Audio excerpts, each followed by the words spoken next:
The NFL Combine is over, and I want to take a look at some updated NFL draft targets for the Miami Dolphins. We'll specifically look at my new top 5 guys at pick number 13, plus some other options that they could use in the first round, and then some mid-round targets as well. Let's get into today's show.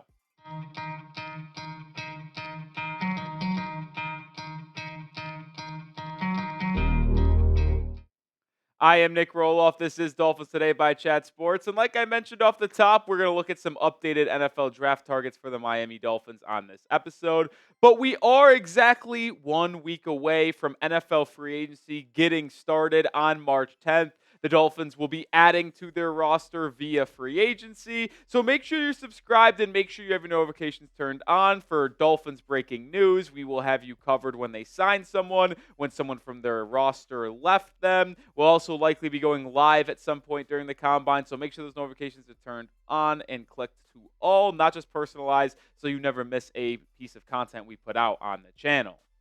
All right, the first target that we're going to talk about on today's show is defensive back Jahdae Baron. And if you watched our mock draft that we put out on Sunday, post NFL Combine, I actually drafted him with the 13th pick for Miami. This is someone that is rising up boards right now, actually a 9th overall prospect on Daniel Jeremiah's big board heading into the Combine. And I would not expect that ranking to change. This is someone who tested really, really well, a versatile defensive back who played the star position, played some nickel, played boundary corner over his long career as a Texas Longhorn. Came out with pretty decent arm length and physicality. The height's a concern, which is why he can move to safety, but flashes high-end speed at 4.39. And it was just an absolute dominant force last season for that Longhorn defense on the outside as a boundary corner.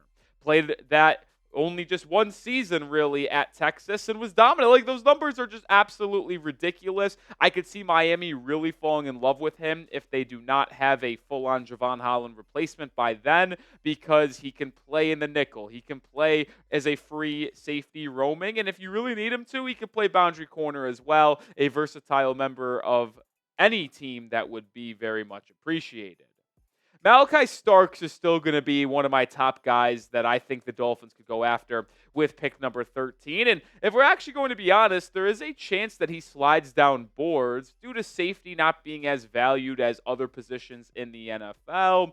But I think Starks is still a really good fit with Miami, and the Dolphins did meet with Malaki Starks. He's probably the best pure safety in this class. Now, Nick Rohloff from South Carolina is making a run for that spot, especially after how he tested. He's more of a strong safety. Starks is more of a free safety, a roamer, if you will, who did not have the best NFL combine in terms of relative athletic score, if we're going to be honest. Only graded out at 7.78, did not have a good vertical, but the speed is there for someone who's got really good size at 6 foot, 200 pounds. Now, even though the relative athletic score is not the best for Starks, he is a game player. When he was going through the drills of gauntlet, short shuttle, he ranked as the top speed as a safety. So, yes, in a straight line, is he the fastest guy in the world? No, he is not. But when you talk about what is actually important for an NFL player in terms of short yardage, quickness, the fluidity where you could turn and make cuts and explosive moves quickly, that's where Starks comes to play. He has play speed, and that is more important than straight line speed, because if you could move quickly in pads and be able to cover tight ends, to slot wide receivers, to be a free safety roaming, that will make you a top prospect, and he is still someone that I really like for Miami. There is a chance that he is not the pick, and he's available early 20s, mid 20s in this first round. And if that's the case, I would be curious to see if Miami were to trade up from pick 48 to try to get Starks on a 5th year, because that is what that first round pick comes with in the mid 20s. It's a possibility. I'm not going to say it's going to happen, but it is something to keep an eye on. But pick a DB for me. If you had to draft one defensive back in the first round in late April, would it be Jahdae Baron or would it be Malaki Starks? Type JB for Baron, type MS for Starks. Let me know your thoughts down in the comment section. All right, Armand Membou, someone that we've talked about quite a bit here as a target for Miami. I've mocked him to the Dolphins over the first 7 mock drafts we've done. Mel Kiper Jr. has done that as well. Membou is going to continue to rise up draft boards due to what he did at the NFL Combine. I mean, look at the green numbers here. Is he the tallest prospect? No, but he checks multiple boxes. An arm length of 33 and a half kind of makes him a little bit of a tackle. Like, he played right tackle at Missouri. A lot of people thought he was going to potentially move inside the guard, but he has better arm length than a guy like Will Campbell out of LSU. So there is a chance that teams might view him as a pure offensive tackle rather than moving into guard. But look at the speed on him. He is so quick, which is why we've labeled him as a prospect that Miami could go after due to his ability to get out to that second level, get out to the perimeter in a zone run scheme. And look at the vertical and broad jump as well. He is an explosive athlete for his size. And if you're talking about all of the offensive linemen that had a top grade on them, a first-round projection going into the NFL Combine, I think Membou had the best weekend, if I'm going to be honest. It sounded like he interviewed well. He did meet with the Miami Dolphins as well. Wanted to make that note. He showcases athleticism. I think Membou is starting to become the top offensive lineman in this draft class. I'm not kidding. I think there is a better chance that Membou is taken inside the top 10 than outside of the top 15. This is a prospect that is continuing to rise. I think another player on the offensive line that had a good week that could benefit Miami and could ultimately be the pick for the Dolphins at 13 is Kelvin Banks Jr., another Texas Longhorn here. He had a pretty solid week, interviewed with the Miami Dolphins as well, so this is a player Miami wanted to clearly get to know more in a formal meeting. Had a solid kind of score in terms of the RAS, 8.3. Nothing crazy. Same arm length as Armand Membou. Banks was rumored to be moved inside the guard, which he still could. He could still play tackle as well. And we know that versatility is something that Chris Grier values greatly in an offensive lineman. So if they drafted him, he'd be able to play guard for the Dolphins O-line, probably be able to play tackle if need to be pushed out there. Decent explosive rating in terms of his vertical. Speed is but I still think he would be a good fit for Miami. And when you combine and compare the two offensive linemen that we're talking about between Kelvin Banks and Armand Membou, I think both would be really good options for the Dolphins with the 13th overall pick. I really would. If the Dolphins didn't address O-line crazy in free agency, only got like one guy that's a starter and kind of took one of these to be the other starter, I would not be displeased with that whatsoever. Both of them played well. Banks did play in a similar scheme and system in Texas. That's what they ran. Sarkisian ran a similar kind of offense to Mike McDaniel. Did play left tackle, though, for them. I think both of these guys could move inside the guard, but also be tackles potentially for the future. This is an intriguing two kind of guys to keep your eye out for Miami. Another guy that we're going to talk about here is Shemar Stewart, the defensive lineman from Texas A&M. The final player that we are going to highlight in depth out of first-round targets that I could see Miami going after the Combine. You want to talk about a freak athlete. I think he ranked first in terms of RAS out of anybody for his size profile and defensive lineman in the last, 40 years. I mean, 9.99. It's almost absolutely perfect. And the part that I like the most, look at his size. He's 6'5", 267, running a 4.8 40, but look at the explosiveness in terms of the vertical and broad jump. This is a freak. My goodness. He's been experienced at the college level as well. Sure, did he have the most productive career? Not really, only having 1.5 sacks each of the last 3 seasons. But this is a player that I could see Miami really falling in love with because of his explosive and his mental traits. Listen, they took Chop Robinson a year ago at edge rusher. I know it would be hard to convince fans taking edge rusher in the first round 2 years in a row when you have Bradley Chubb and Jalen Phillips on the roster. But to me, Stewart is not just a pure edge. You can move him inside the defensive line due to that 6'5", 267 frame. He's a freak athlete. I keep on using that term because it's hard to kind of wrap your head around the numbers that he put up in terms of athleticism at the Combine. And part of the thing that I really like about Stewart, well, he grew up a Dolphins fan. One of the top questions that I saw come across the timeline on Twitter, and I put out the video myself as well, which is why you should follow me on Twitter at Nic_Rohloff, is the fact that he was asked about his fanship growing up, and he said he was a Dolphins fan growing up. He actually referred to we as the Dolphins in an answer, saying, yeah, we haven't had the best luck over the past decade. So this is someone that would relish and appreciate being a Miami Dolphin, wearing that uniform, which is obviously any fan's dream, any organization and head coach's dream, knowing that that player wants to be on this roster, in this locker room. Stewart probably rose his stock the most at the combine out of any player, not position, any player, due to that combine testing. He is going to be someone going in the top 20 for sure, and the Miami Dolphins may scoop him up if they don't get more defensive linemen in NFL free agency.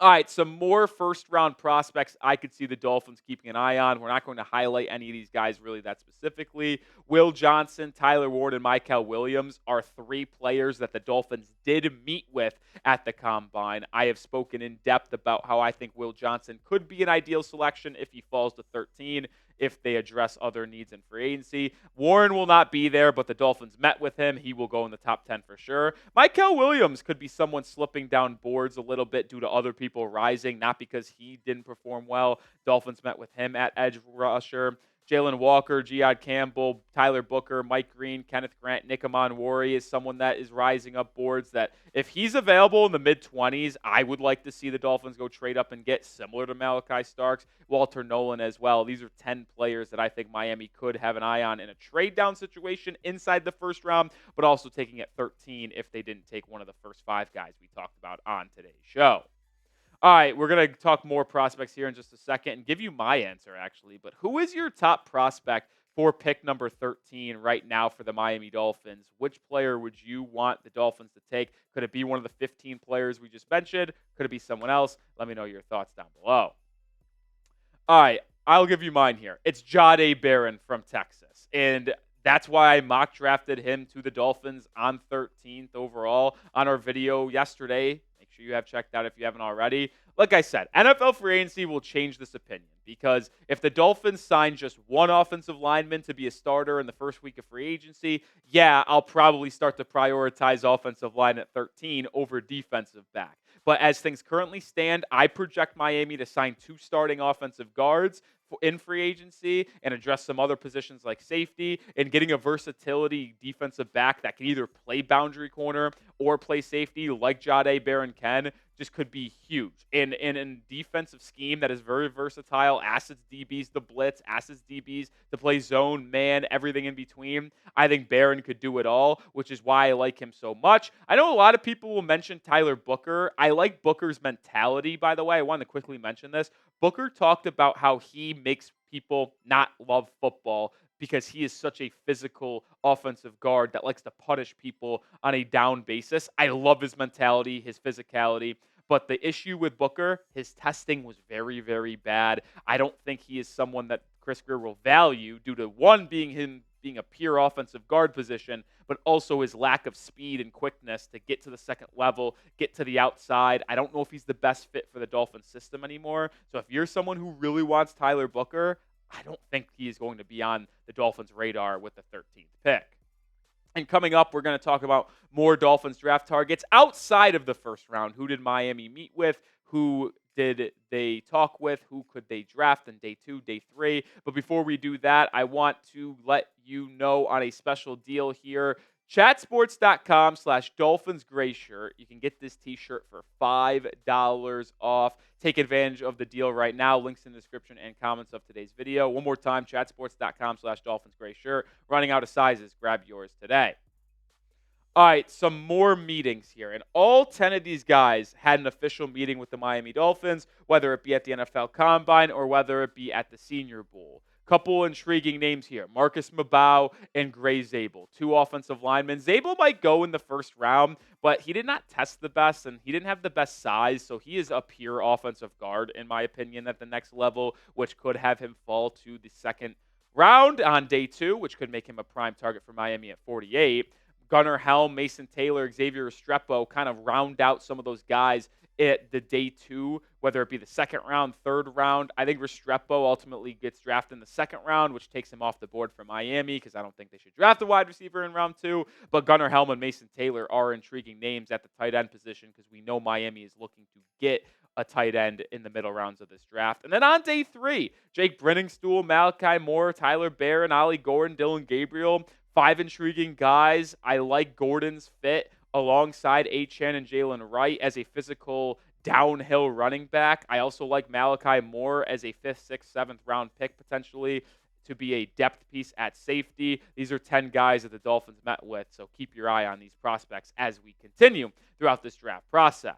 But overall, I'm now starting to get intrigued on the top 30 visits. Every team gets 30 visits, and they will use them to take a look at prospects that they want more in depth on, and those kind of reports will start to come out. We got pro days coming up sooner rather than later. I think March 12th is the Georgia pro day, which will be fascinating. There'll be more pro days from now until late April. So these GMs, these scouts, these front office members are going to be on the road at pro days, but also hosting visits in Miami. So we'll keep you updated on every visit that the Dolphins actually end up having, because those are the prospects that you really need to keep your eye on when we get to late April. But before we get towards the draft, we're probably going to start turning our attention to free agency. Yeah, we talked combine. Yeah, we talked draft over the past couple of days and really last week. But with NFL free agency starting on March 10th, a week from today, we are going to really hone in on who the Dolphins could target, who they're linked to, rumors, news, who they actually sign. So make sure you subscribe, join the channel for the top Dolphins content on YouTube.